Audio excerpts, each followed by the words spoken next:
Hello and welcome to Small Business 21st Century and today's segment of Build Your Difference. I'm your host, Pierre Walters, and we've got a great show for you today. My guest is a highly creative visionary in the branding industry. She has a Master of Graphic Design from the Florence Design Academy in Florence, Italy, and a Bachelor of Fine Arts in Graphic Design from Howard University in Washington, D.C. She is the founder of Creative Obsessions, a brand and design agency, a professor of graphic design and creative entrepreneurship at Howard University, and the founder of Bamboo Balance, teaching yoga and mindfulness. So please, welcome the multifaceted Sinea Lewis. So Sinea, let's commence. Welcome to the show. Thank you. I'm happy to be here. Oh man, I'm so glad that you were here. You and I met in New Orleans. We did, yes. We at a friend's wedding, right? And you were telling me about your incredible ventures in entrepreneurship, that you teach entrepreneurship, and that you are a master graphic designer. And I wanna dive into one of the questions that I'm always asked, especially when it comes to graphic design. I know a lot of businesses, when they're just beginning, it's time for them to think about their logo. It's time for them to think about how they're going to present to the world. So the question I always get is, Pierre, how important really is branding? And so I want to throw that to you. How important is branding for a business that is just getting started?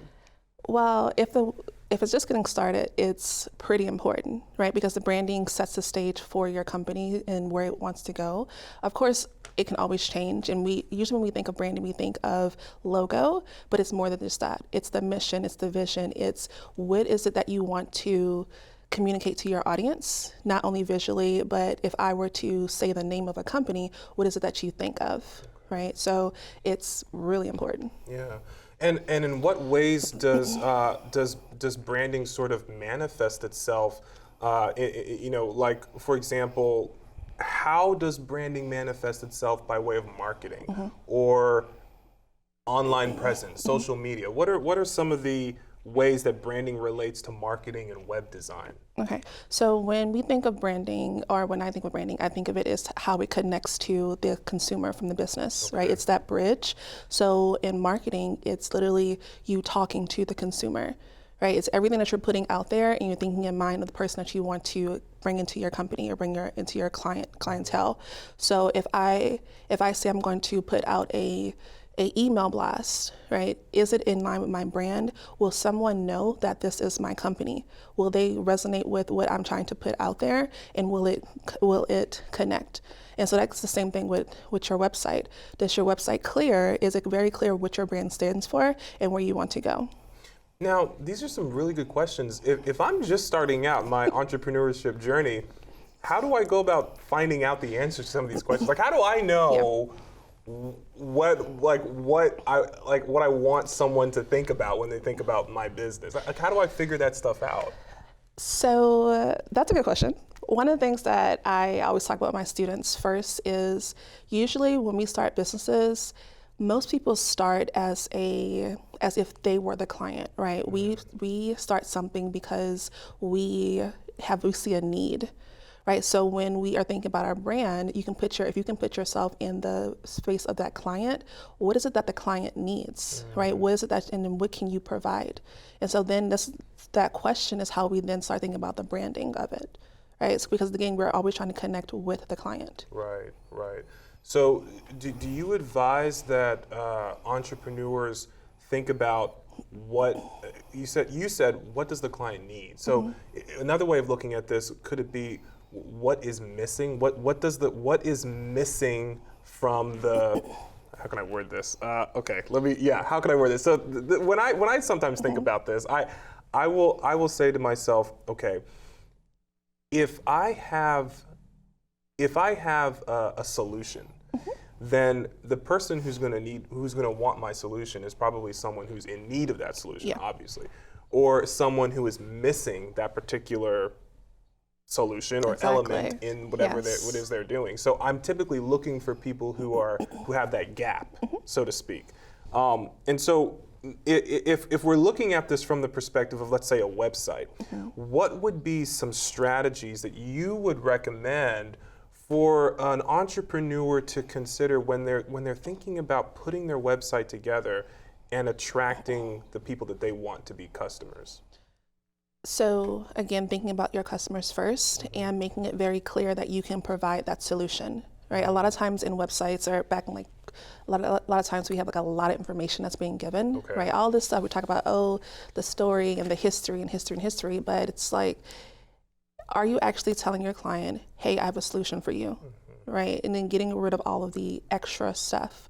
Most websites, they have at least a homepage, the about page, what you do, and then how you do it, right? That's what, and then also a contact. So there's usually that call of action is saying that, I can help you this way. Now reach out to me. Really, that's really all a website is, and there's some proof there.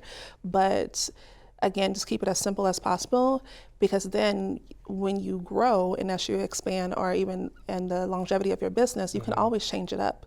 But if you can start as simple as possible and then go from there, it will make the biggest difference. Do you find that because I hear you stressing, make it as simple as possible, and from your experience, do you find that entrepreneurs, especially at the beginning stage, often make things a little too complicated or a little bit too much? Yes. Okay. Do you have an example for me? Yeah, I mean, I feel like there's so much information out there that says, you need to have your website done, you need to have your social media, all the social media platforms, you need to have email lists, you have to have the, doing ads.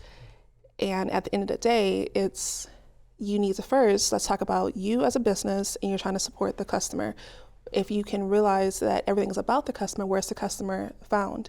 So maybe you only need the email list. Maybe you just need a business card because you are out there talking to people, right? And it's like, how are we communicating? So rather than trying to go through everything and trying to manage everything, what is the way, one, that's going to connect you with your clients first? So it may not be that, like I said, it may not be that website. It may be, I'm going to send them, because I'm out there publicly every day, a business card is going to do the deal. I see. That's a very good point.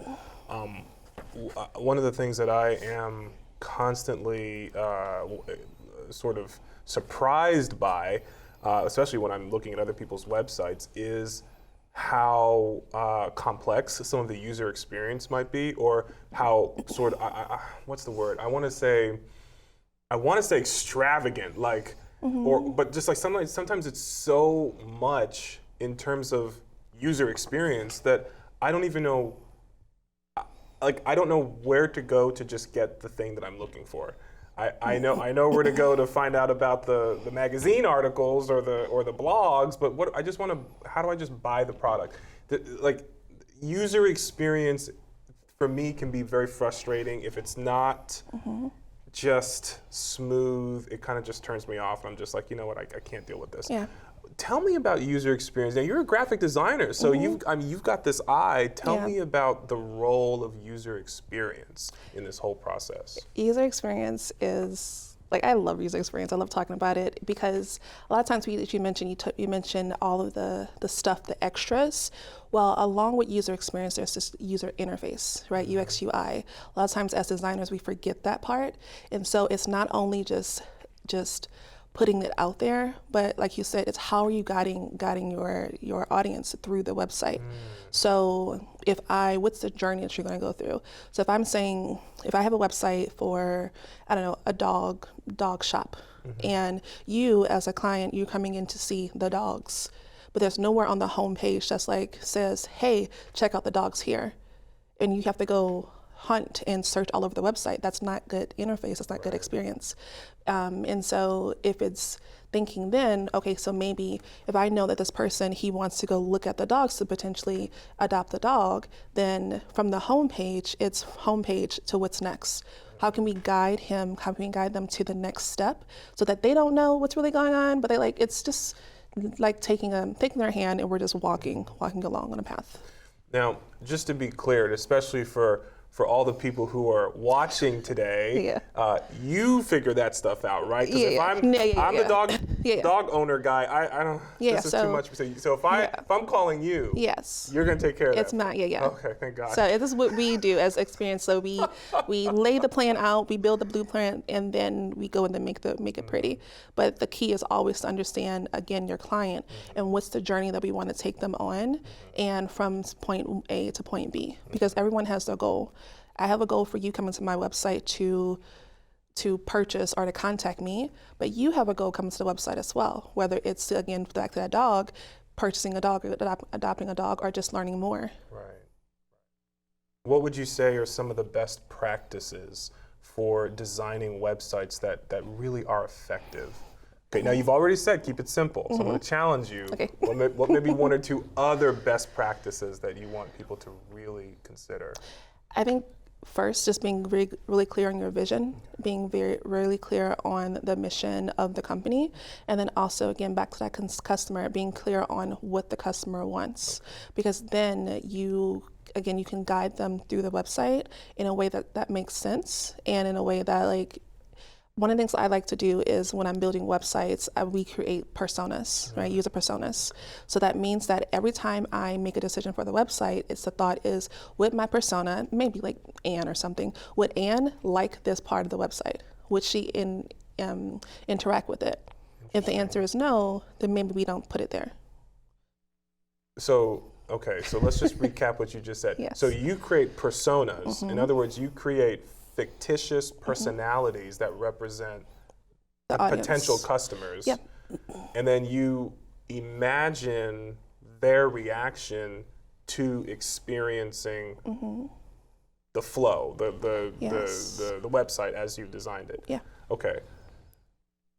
Okay, that sounds like there's a lot of other like psychological elements there. Yes. It sounds like there's a lot of market research there. I mean, how do you even put that together? Like, well, there are steps, right? So again, there's a lot that goes into building sites or even designs before you actually even start building the design. okay, let me just hold on. Okay. So you mean to tell me I can't just go to one of these website builder things and pay my $10 or for free and click do, and it just spit out a website? You mean to tell me that's not effective?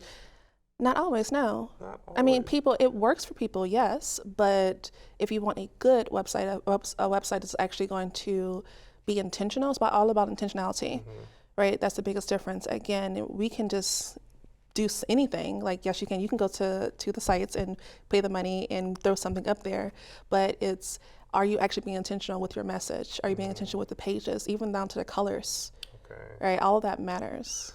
Okay, that's a lot, and I'm excited. I really want to, if I'm a new entrepreneur, I really want to build a great website because I want to get those customers. But this is all a lot, and I'm telling you, I'm probably, if I'm an entrepreneur, I'm probably feeling a little overwhelmed. So I want to talk about self-care. Okay. Okay? Yes. When we come back, stay with us. Minds can achieve anything. We make sure they get to college. Federal student aid provides more than $150 billion in grants, loans, and work-study funds to make college possible for anyone with the mind to get there. Because if given the chance, minds will do great things. Federal Student Aid, proud sponsor of the American Mind. Learn more about money for college at studentaid.gov. And welcome back. You are watching Small Business 21st Century, and today's segment of Build Your Difference with my special guest, Sanaya Lewis, founder and owner of Creative Obsessions. Now, prior to the break, we were discussing the branding needs of an entrepreneur as they're launching their business. What goes into that process? What are all the things that an entrepreneur or a business owner needs to consider when putting their website together or working with professionals who are going to build something that's going to attract the audience? And as we were discussing, it became clear to me that, this is a lot to consider. In fact, it's so much to consider that it can be very easily overwhelming for so many people to have to think about all the market research, the personas, the personality profiles of all the different kinds of customers. I mean, at the end of the day, you just want to run a successful business. You're not trying to be a psychologist and all this. So what that tells me is that this can get overwhelming and this can get stressful, and that's why there's probably a lot of burnout when it comes to entrepreneurship. And so I want to talk to our guest today about self-care. Could you tell us a little bit about self-care? How important is self-care when it comes to entrepreneurship and building a business? I truly believe that self-care can make or break your business, right? And I'm not talking about self-care in terms of spa days and nights off. Wait, that's what I was thinking. Okay. I'm talking What are we talking about? Not spa days? No, I mean spa days, yes, but it's more than that. It's about setting boundaries for yourself and boundaries for your clients and boundaries around your work. When I first started my business, so I've been in business for over a decade now. It was coming up in a time of like hustle, hustle, hustle, hustle, hustle. No sleep, just do the work, make the money, and go, go, go, go, go. I did not have any boundaries, and I didn't even know what self-care was as it relates to that. And so, yes, you talk about burnout. Burnout happens really quickly in working in that space. And so over the last couple of five years or so, I had to go back and rework my whole mindset around my business just to take care of myself, So if you are a new entrepreneur coming up, you have the opportunity to start it off right, or right as a relative for them, but that self-care and having boundaries for yourself, saying no, if you are overbooked, it's not always about the money. It's, how can you build this? Because we build businesses because we want that freedom, because we want something, and if the work is keeping us from that, then are we really being mindful of ourselves? Oh my God. Yeah. Oh. Yeah. Yes, that's true. Yeah, we do build businesses because we want that freedom. But it's wild to me to consider that the actual process of engaging with clients and getting that, because sometimes it's easy for me, and I'm guilty of this, it's easy for me to think about how all of this hard work is going to pay off later.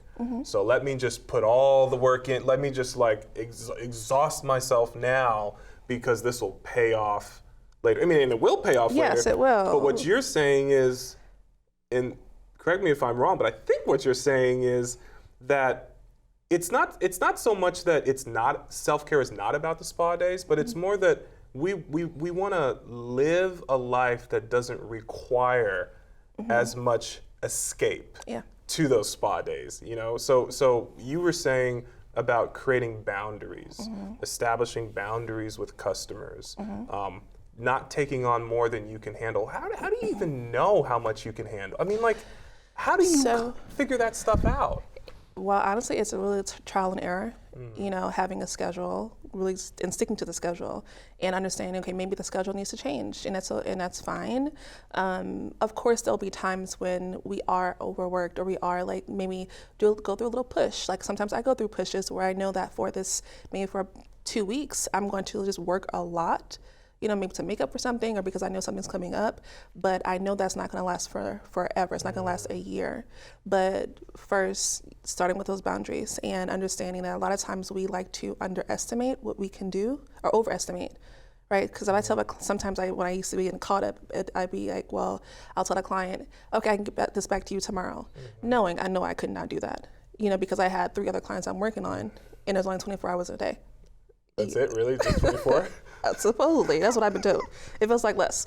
But, just being honest with yourself and then making the adjustments as you see, okay, this week, this is what I did. And so again, maybe writing it down, keeping a journal. This is what I did this week, what worked, what didn't work. Next week, what can I do better? And then eventually it will come up. I really appreciate you being so transparent with your own journey, your own process.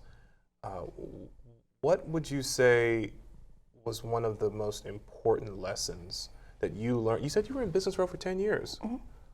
What was maybe one or two, the most important lessons that you've learned over that period of time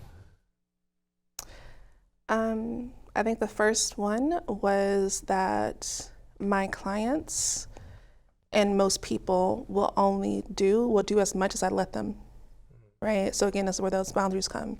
So if I'm saying that I don't answer the phone after 9 o'clock, but yet I'm still sending emails back and forth at 11, 12 and I'm working, then am I really sticking to my own boundaries, you know? If I'm saying that I don't work on the weekends, but yet I'm like, oh, I'll take a meeting, or even on my vacation day with these things that I'm trying to work hard to, right? But I'm still taking meetings, or I'm allowing myself to work. Am I really holding true to myself? Right. So that's probably the biggest one. And then the second would be that it is a constant growth. You know, I have to keep, in order for my business to grow, I have to keep growing. You know, so whether that's me reading or being in the reading personal development or business development, or being in the right masterminds, or being in the right places to learn from other people who know more than me. Because I never think that I know everything. Right, even to my students, I always tell them, like, I don't know everything. I'm only giving you my perspective from my last years of work. But there's so many other things, so many other people that we can always learn from. Well, what do you do, or how important is it? Because you just, and I think you touched on this, which I really love, the importance of continuing that self-development, the importance of continuing that journey of learning, because we don't know everything. Yeah. But how important is that when you are developing a business in web design or in marketing? How important is that to have ongoing education? It's very important because, again, marketing and web design, and that the whole industry in itself, it's constantly changing. It's constantly changing. There's I can express it enough, it's always changing. Like, what it was a week ago is not what it is today. What it was, a year ago, of course, it's completely changed. So if you don't keep learning, then you'll get quickly left behind. And if you don't, grow and get uncomfortable to learn something new, then we get stuck in the old ages, what come up really quickly. Do you think that a lot of that change is driven by the younger generations? What I mean is, do you think that because if I had my way, I'd be totally fine if the internet just stayed exactly the same for the next 10 years. Yeah. But do you think it's because of the younger people there's always another younger generation, and there's always a new trend that's picking up, and everyone's trying to get on that new trend? Do you think that plays a part? It does. It really does. And it's understanding what trends are going to stick, what trends are going to change. And as you mentioned, psychology, it is a little bit of that, more so like sociology, understanding how the culture works, the world works, and the mindset as these trends come and go.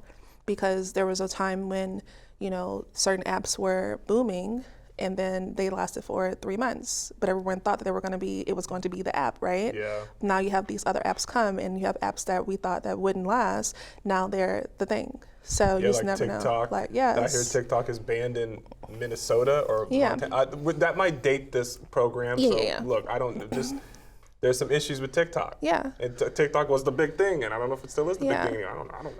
It's pretty big. So okay, when you're not working, okay, because you are a busy professional, you are an entrepreneur, you are the owner of multiple businesses, you are a professor.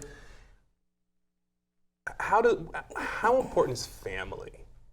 A lot. To you? Everything. So I don't come from a large family, but I'm very close to my siblings and my parents, and I talk to them quite often throughout the week. Now, no one actually lives here. I'm from New Orleans, so they're all there or in Georgia. So I try and go home as often as possible, and they come up here. Of course, it's not every month. At one point, just about every month, but COVID is over. So, but now we talk a lot, and we are connected to each other. I'm curious about your business. I mean, you have so many facets happening. Where do you see your business in 3 to 5 years? So I am really passionate about that mindfulness and that, that self-care and that just doing business differently, especially different than how I came into business. And, I really want to kind of combine everything that I do, the teaching, the graphics, even the mindfulness a part of yoga. And I want to be able to really teach that to other entrepreneurs, right? How to build a business in a mindful way that's not going to burn out, something that's more sustainable. So in 5 years, I hope to be actually doing that, and also continuing to help other designers, other freelancers come up and build their own businesses. I think that's incredible. Yeah. Because it is difficult out here, okay? Truly. And we need voices like yours who can help guide people who want to start their own business and have that freedom in their life, so that they can hit the ground running in a successful way and not, trip up on some of the roadblocks like I did. I don't know, maybe you did. Like where just some of this stuff is just really overwhelming. It's nice to have a friendly voice to say, hey, listen, do this instead. This will be better for you. You'll it's not going to stress you out as much. Yeah. I'm curious, what piece of advice would you give to people who are watching and listening that they should just take away from this episode? I would say that if you're wanting to start a business, you just do it. Just do it. Let go of the fear that you are too late or you don't know enough, because we can always go ahead and find those resources. Like I said, start with the why you want to have the business or why you want to expand, and take it from there. How can you really solve the problem for someone else? Because really, all it really comes down to is about service. How are we serving our customers? How are we serving the people to better empower them and solve their problems? Wow. Thank you so much, Sanaya. I'm so glad to have you on the show today. We really appreciate you being here. Thank you. It's that time again. And if you have any questions about today's segment, please see the information scrolling below. You've been watching Small Business 21st Century and today's segment of Build Your Difference. Thanks for watching and have a wonderful week.